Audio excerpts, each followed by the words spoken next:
اللہ کا کسی چیز کو ہونے دینا اور اللہ چاہے کہ کوئی چیز ہو، دونوں بالکل الگ باتیں ہیں۔ اللہ نے انسانوں کو یہ آزادی دی ہے کہ وہ ایسی چیزیں بھی کر سکتے ہیں جن سے اللہ ناراض ہوتا ہے۔ يا حبيبي يا محمد يا نبي سلام عليك يا رسول سلام عليك يا حبيب سلام عليك صلوات الله عليك۔ ہم اکثر اس بات کو لے کر بہت کنفیوزڈ رہتے ہیں کہ اس دنیا میں جو کچھ غلط ہوتا ہے یا جو بھی حق تلفی اور ناانصافی ہوتی ہے، کیا وہ اللہ کی مرضی سے ہوتی ہے؟ دنیا میں جنگیں ہو رہی ہیں، معصوم لوگوں کی جانیں جا رہی ہیں۔ اس معاملے میں ہم بحیثیت مسلمان ہمارا کیا پرسپیکٹو ہونا چاہیے، یہ جاننا بہت ضروری ہے۔ لہٰذا English to Urdu Islamic lectures میں آج کی ویڈیو کا عنوان ہے اللہ کی مرضی اور اللہ کی اجازت میں فرق۔ یہاں بیٹھا ہر شخص جانتا ہے کہ اللہ کی مرضی کے بغیر کچھ نہیں ہوتا۔ چلے میں آپ کو ایک چھوٹی سی مثال دیتا ہوں، یہ ایک سلی ایگزامپل ہے۔ جیسے کہ کوئی ایک پتھر لے اور جب آپ جمعہ پڑھ کے واپس آ رہے ہو، وہ آپ کے سر پہ مار دے، آپ کے سر پہ بہت زور سے چوٹ لگے اور آپ غصے میں اس کی طرف بڑھیں اور وہ کہے دیکھو نہیں، یہ تو اللہ کی طرف سے فتنہ تھا، اللہ تمہارا امتحان لے رہا ہے، یہ میں نہیں ہوں، یہ تو فتنہ تھا اللہ کی طرف سے، کیونکہ کچھ نہیں ہوتا سوائے اس کے کہ اللہ چاہے۔ ما أصاب من مصيبة إلا بإذن الله۔ کوئی آفت نہیں آتی، کوئی مصیبت کسی پہ نہیں آ سکتی جب تک کہ اللہ نہ چاہے۔ تو بھائی ہاں، میں مانتا ہوں میں نے پتھر اٹھایا اور میں نے تم پہ نشانہ لگایا اور میں اپنے نشانے سے بہت متاثر بھی ہوا ہوں، بہت زبردست نشانہ تھا، لیکن مسئلہ یہ ہے کہ تمہیں مجھ سے اس کے بارے میں پوچھ گچھ نہیں کرنی چاہیے، بلکہ گورنمنٹ سے اور اس معاملے کو ڈسکس کرنا چاہیے اللہ سبحانہ و تعالیٰ سے۔ دیکھیں، یہ سمجھنے والی بات ہے۔ میں آپ کو ایک اور مثال سے اسے بات کو سمجھانے کی کوشش کرتا ہوں۔ جو کیڑے مکوڑے ہوتے ہیں ان کے بہت چھوٹے دماغ ہوتے ہیں، صحیح؟ تو اگر آپ کسی کیڑے کو چھیڑیں اور آپ کسی اسٹرا سے اسے تنگ کرنے لگیں تو وہ انسیکٹ اسٹرا سے لڑنا شروع کر دیتا ہے، وہ کیڑا اسٹرا پہ حملہ کرنے لگتا ہے، کیونکہ اس کیڑے کی عقل میں تکلیف کی وجہ وہ اسٹرا ہوتی ہے۔ لیکن اگر یہی حرکت آپ کسی ایسی چیز کے ساتھ کریں جس کا دماغ تھوڑا بڑا ہو، جیسے ڈاگ یا کوئی سانپ، آپ ایک اسٹک لیں اور آپ سانپ کو چھیڑنا شروع کر دیں تو وہ سانپ اس چھڑی پہ اٹیک نہیں کرے گا، وہ یہ دیکھے گا کہ اس اسٹک کے پیچھے کون ہے، تو وہ سانپ آپ پہ حملہ کرے گا۔ ڈاگ اسٹک کو نہیں کاٹے گا، ڈاگ آپ کو کاٹے گا، کیونکہ ان جانوروں کا دماغ کیڑے مکوڑوں سے بڑے ہیں۔ وہ سمجھ جائے گا کہ فتنہ وہ اسٹک نہیں ہے بلکہ وہ شخص ہے جس کے ہاتھ میں اسٹک ہے، اور ہم انسانوں کے دماغ تو ڈاگ اور سانپ سے بھی بڑے ہیں۔ تو جس شخص نے آپ کو پتھر مارا وہ کہے گا کہ میں تو بس ایک اسٹک ہوں، میرے پیچھے جو طاقت ہے وہ تو اللہ کی ہے، لہٰذا اللہ نے یہ کیا ہے، میں نے نہیں، تو اللہ کو بلیم کرو، کیونکہ کرنے والا تو اللہ تھا۔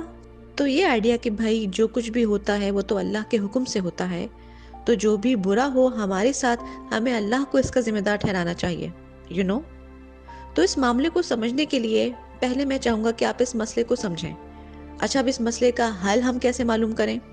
تو اللہ نے کیا کیا؟ اللہ نے ان دونوں چیزوں کو الگ کر دیا۔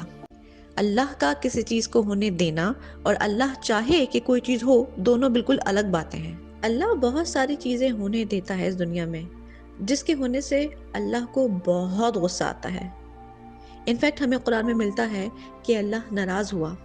اگر ہر چیز ایسے ہو جیسے اللہ نے چاہا ہو، یا اللہ کی مرضی سے ہو، اللہ کی رضا سے ہو، اللہ کی خوشی سے ہو، پھر تو اللہ کو ناراض نہیں ہونا چاہیے، کیونکہ اللہ ہی نے تو سب کچھ کیا ہے۔ لیکن اللہ کیا فرماتا ہے؟ اللہ ان پہ ناراض ہوا۔ مفسرون اسے کیسے بیان کرتے ہیں کہ اللہ کی خوشی سے کسی چیز کا ہونا، کہ اللہ کی رضا سے کچھ ہوا، یعنی اللہ کی خوشنودی سے کچھ ہوا، بالکل الگ ہے کہ اللہ نے کچھ ہونے دیا ہو اپنی حکمت سے، اللہ نے کچھ چیزیں ہونے دی ہوں اور وہ اس سے بالکل بھی نہ راضی ہو اور نہ ہی خوش ہو۔ اللہ نے انسانوں کو یہ آزادی دی ہے کہ وہ ایسی چیزیں بھی کر سکتے ہیں جن سے اللہ ناراض ہوتا ہے۔ اللہ نے انسانوں کی آزادی دی۔ جب اللہ نے انسان کو تخلیق کیا تھا تب فرشتے بھی حیران تھے کہ اللہ آخر انسانوں کو یہ طاقت، یہ آزادی کیوں دے رہا ہے کہ وہ ایسی چیزیں بھی کر لیں جن سے اللہ ناراض ہو۔ یا اللہ، آپ کو یہ اعمال نہیں پسند لیکن آپ ان انسانوں کو یہ سب کرنے کی اجازت دے رہے ہیں، آپ یہ آزادی انہیں کیوں دے رہے ہیں؟ فرشتے اس حکمت کو نہیں سمجھ پا رہے تھے اور اللہ نے فرمایا کہ یہ انسان ایک بہت پیچیدہ اور طاقتور مقصد کے لیے تخلیق کیے گئے ہیں کہ حتیٰ کہ فرشتے بھی اس بات کو سمجھ نہیں پائے۔ میں وہ جانتا ہوں جو تم نہیں جانتے، یہ اللہ نے فرشتوں سے کہا۔ اب اللہ نے مجھے اس بات کی آزادی تو دی ہے کہ میں اسے ناراض کر سکتا ہوں۔ بھول جائیں کسی اور کے بارے میں بات کرنا، میں یہاں فرعون اور شیطان کے بارے میں بات کرنے نہیں آیا، میں یہاں اپنے بارے میں بات کرنے آیا ہوں، اور ہم میں سے ہر شخص کو اپنے بارے میں ہی سوچنا چاہیے۔ اللہ نے ہم میں سے ہر شخص کو یہ ایبلٹی دی ہے کہ ہم اللہ کی نافرمانی کر سکتے ہیں۔ ہم انسانوں کو یہ فریڈم ملا ہے کہ ہم اللہ کو اپسیٹ کر سکتے ہیں، وہ آزادی کہ ہم اللہ کو ناراض کر سکتے ہیں۔ غیبت کرنے کی آزادی، کسی پہ بہتان لگانے کی آزادی، حرام کھانے کی آزادی، کسی پہ ہم نہ کرنے کی آزادی، کسی کو تکلیف دینے کی آزادی، چوری کرنے کی۔ اللہ نے ہمیں ہر چیز کے لیے آزاد چھوڑ دیا ہے۔ تو اس سے پہلے کہ میں یہ شکایت کروں کہ یہ انسان کیسے بچ نکلا، یا وہ انسان یا یہ ظالم کیسے بچ نکلا، اس سے پہلے کہ ہم یہ سب کہیں، مجھے ضرورت ہے کہ میں اپنے آپ سے پوچھوں کہ میں کن کن چیزوں سے بچ نکلا، میں کن کن چیزوں سے بچ نکلا۔ میرے پاس ایک شخص آیا، کیونکہ آج کل دنیا میں جو ہو رہا ہے ہم سب جانتے ہیں، غزہ میں آج کل جو ہو رہا ہے، اللہ غزہ کے مسلمانوں کی مدد فرمائے اور شہید ہونے والوں کو جنت نصیب کرے اور ان کی فیملیز کو صبر عطا فرمائے، اور ہمیں بھی اس لیول کا توکل اور ایمان عطا فرمائے جس کا غزہ کے لوگوں نے مظاہرہ کیا ہے، اور انہیں فتح حاصل ہو، آمین۔ تو ایک شخص میرے پاس آیا، اس نے مجھ سے پوچھا کہ اللہ یہ سب کچھ کیوں ہونے دے رہا ہے، ایسا کیوں نہیں کہ اللہ اس چیز کو روک دے، کیونکہ یہ فتنہ تو اللہ کی طرف سے ہے نا، یہ تو اللہ کی طرف سے ہے، تو اللہ اسے روک کیوں نہیں دیتا۔ تو اب سوال یہاں یہ پیدا ہوتا ہے، اور میں چاہتا ہوں کہ آپ غور سے سنیں کہ اگر آپ چاہتے ہیں کہ اللہ اسے روک دے، اگر آپ چاہتے ہیں کہ اللہ اس معاملے میں مداخلت کرے، تو کیا اللہ کو ہر بار اس وقت بھی مداخلت نہیں کرنی چاہیے جب آپ اور میں اللہ کی نافرمانی کرتے ہیں؟ تو آپ کہاں لکیر کھینچتے ہیں کہ اگر وہ لوگوں کو قتل کر رہے ہیں تو اللہ کو بیچ میں آنا چاہیے، لیکن اگر وہ ڈاکہ ڈال رہے ہیں تو یہ اتنا برا بھی نہیں ہے، اٹس اوکے، کوئی بات نہیں، کوئی ضرورت نہیں ہے کہ اللہ بیچ میں آئے۔ اور اگر کسی چیز کے متعلق آپ جھوٹ بول رہے ہیں تب بھی اپنی زبان پہ زور نہ ڈالیں کہ وہ سچ بولے، نہیں، اتنا کنٹرول نہ کرے اللہ، لیکن ہاں ایک لمٹ کے بعد اللہ کو روکنا چاہیے۔ اللہ نے انسانوں کو اس دنیا میں بھیجا، اور اللہ نے ہونے دیا کہ وہ ایک دوسرے کے لیے فتنہ بن سکتے ہیں۔ اللہ نے الاؤ کر دیا کہ وہ ایک دوسرے کو فتنے میں ڈال سکتے ہیں، اور جب انسان ایک دوسرے کو فتنے میں ڈالتے ہیں تب ہم کہتے ہیں کہ نہیں، یہ تو اللہ کا کرنا ہے، اللہ ہے جس نے یہ کیا ہے، انسانوں نے نہیں۔ یہ کہلاتا ہے جب آپ خود اپنے آپ کو فتنے میں ڈالتے ہیں۔ اب تیسری بات، کوئی بھی فتنہ اللہ کی طرف سے صرف اس وقت ہوتا ہے جب اللہ آپ کا امتحان لے رہا ہو۔ اللہ نے ایک سچویشن پیدا کی یہ دیکھنے کے لیے کہ میں کس طرح سے بیہیو کرتا ہوں یا آپ کس طرح سے بیہیو کرتے ہیں۔ تو جب اللہ مجھے یا آپ کو آزمائش سے گزارتا ہے تو اس کا مقصد کیا ہوتا ہے، اس بات کو کنکلوڈ کر لیتے ہیں۔ چلے پہلے اللہ کا انسان کو آزمائش میں ڈالنے کا جو مقصد ہے اسے سمجھ لیتے ہیں۔ اگر کسی نے میرے پیسے مجھ سے چرائے تو شخص نے مجھے فتنے میں ڈالا، لیکن اللہ نے یہ ہونے دیا، اللہ نے اسے ہونے دیا، تو اب سوال یہ پیدا ہوتا ہے کہ اللہ نے ایسا کیوں ہونے دیا؟ دو وجوہات کی وجہ سے۔ اللہ اس چور کو ٹیسٹ کر رہا تھا اور اللہ مجھے بھی ٹیسٹ کر رہا تھا، اور وہ چوری کرنے والا تو پہلے ہی فیل ہو گیا کیونکہ اس نے چوری کی۔ تو اب جو پارٹ باقی رہ گیا ہے وہ یہ ہے کہ اب میں کیا کرنے والا ہوں، کیا میں یہ ٹیسٹ پاس کرنے والا ہوں یا نہیں، کیونکہ یہ دو مختلف ٹیسٹ ہیں، ظالم کا اپنا امتحان اور مظلوم کا اپنا امتحان، یہاں دونوں کا امتحان لیا گیا ہے۔ جو ظالم تھا وہ تو آلریڈی فیل ہو گیا کیونکہ اس نے اللہ کی رضا کے خلاف کام کیا۔ اب وہ جس کے ساتھ غلط ہوا ہے اسے یہ ڈیسائیڈ کرنا ہے کہ وہ کیسے ریئیکٹ کرے، کیا وہ اللہ کی مرضی کے حساب سے ریئیکٹ کرے گا یا وہ اللہ کی رضا کے خلاف ریئیکٹ کرے گا۔ کیا وہ یہ سوچے گا کہ اس واقعے سے میں نے کیا سبق سیکھا، مجھے پوری لاجک اور سوچ و فہم کے ساتھ اس معاملے کو ہینڈل کرنا چاہیے جیسا اللہ چاہتا ہے، کیا یہ میرے اور اللہ کے تعلق کو اثر انداز کرے گا یا نہیں۔ اور لوگوں کو یہ مسئلہ ہوتا ہے کہ وہ اللہ کو بلیم کرنا چاہتے ہیں ان تمام مشکلات کے لیے جن سے وہ گزر رہے ہوتے ہیں۔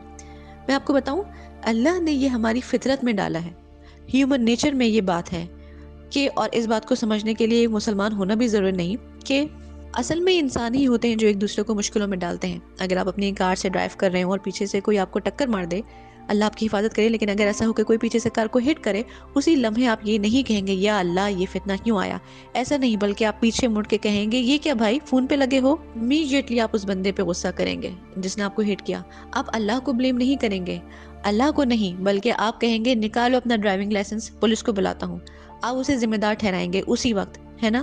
اور یہ وہی لوگ ہیں جب ان کے ساتھ کچھ برا ہوتا ہے وہ کہتے ہیں میں اس شخص کو اس کا ذمہ دار ٹھہراتا ہوں، اور جب یہی لوگ خود کچھ غلط کرتے ہیں تو وہ کہتے ہیں کہ بھائی سب کچھ تو اللہ کی طرف سے ہوتا ہے، میں کیا کر سکتا ہوں، اللہ کی مرضی تھی۔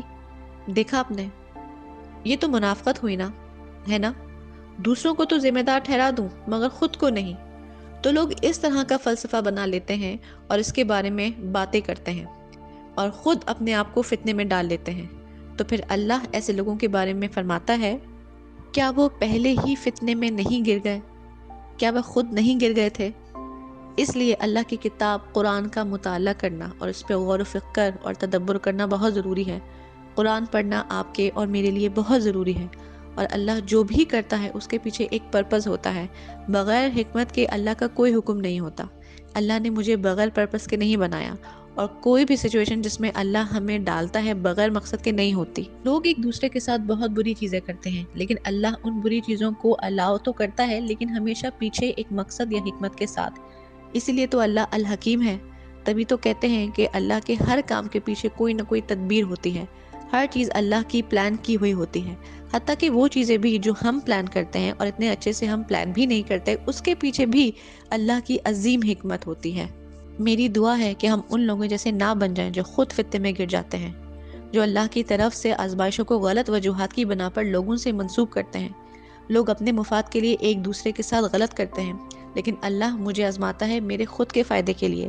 ایسا کبھی نہیں ہو سکتا کہ اللہ مجھے کسی آزمائش میں ڈالے اور آزمائش میں میرے لیے بھلا نہ ہو۔ کبھی ایسا بھی ہو سکتا ہے کہ وہ آزمائش اللہ کے سامنے میرے درجے کو بڑھا دے۔ قرآن میں ہے، تم میں سے ایمان لانے والوں کے درجات اللہ بلند فرمائے گا، اور اللہ آزمائشوں سے، امتحان سے آپ کے درجات بلند کرتا رہے گا۔ اللہ ہمیں ان لوگوں میں شامل کرے جو اللہ کی طرف سے آنے والی آزمائشوں کی حکمت کو سمجھ سکیں اور ان آزمائشوں کو پاس کرنے کے قابل ہوں، آمین۔ اللہ نے سورہ بقرہ میں فرمایا کہ ہم اس امت کو ہر طرح کی آزمائش اور امتحان سے آزمائیں گے۔ من الخوف والجوع ونقص من الأموال والأنفس والثمرات۔ ہم تمہیں بہت بہت سارے ٹیسٹ سے گزاریں گے، بہت بہت سارے امتحان، اور آپ کو کیسے پتہ چلے گا کہ آپ اس آزمائش میں پورا اترے ہیں، یا یہ کیسے پتہ چلے گا کہ کون پاس ہوا؟ یہ اس آیت کے اینڈ میں اللہ فرماتا ہے، وبشر الصابرين الذين إذا أصابتهم مصيبة قالوا إنا لله وإنا إليه راجعون۔ مبارک ہوں ان لوگوں کو جو آزمائش میں پورا اترے، مبارک ہوں ان لوگوں کو جنہوں نے صبر کیا۔ اور صبر کا کیا مطلب ہے؟ اس کا مطلب یہ ہے کہ جب بھی کوئی بھی پریشانی، تکلیف ان لوگوں پہ آئی، انہوں نے کہا ہم اللہ کے ہیں اور ہمیں اللہ ہی کی طرف پلٹ کر جانا ہے۔ وہ سمجھتے ہیں کہ ہر آزمائش، امتحان عارضی ہے، اور اللہ کی طرف لوٹ جانا ہی اصل حقیقت ہے، یعنی یہ دنیا وقتی مشکلات اور آخرت ہمیشہ کا سکون۔ میں امید کرتی ہوں آپ کو آج کی ویڈیو اچھی لگی ہوگی۔ استاد نعمان علی خان نے کس طرح سے اللہ کی مرضی اور اللہ کی اجازت سے ہونے والے کاموں کے جو فرق ہے اس کو بیان کیا ہے۔ ہمارے لیے بہت بڑا سبق تھا اس ویڈیو میں۔ ہم اللہ تعالیٰ سے دعا کرتے ہیں کہ اللہ تعالیٰ ہماری بخشش کریں، ہماری رہنمائی کریں اور ہمارے گناہوں کو معاف کریں، آمین۔ اپنا بہت سارا خیال رکھیے گا۔ اس ویڈیو کا اوریجنل لنک ڈسکرپشن باکس میں موجود ہے۔ السلام علیکم ورحمۃ اللہ وبرکاتہ اینڈ تھینک یو۔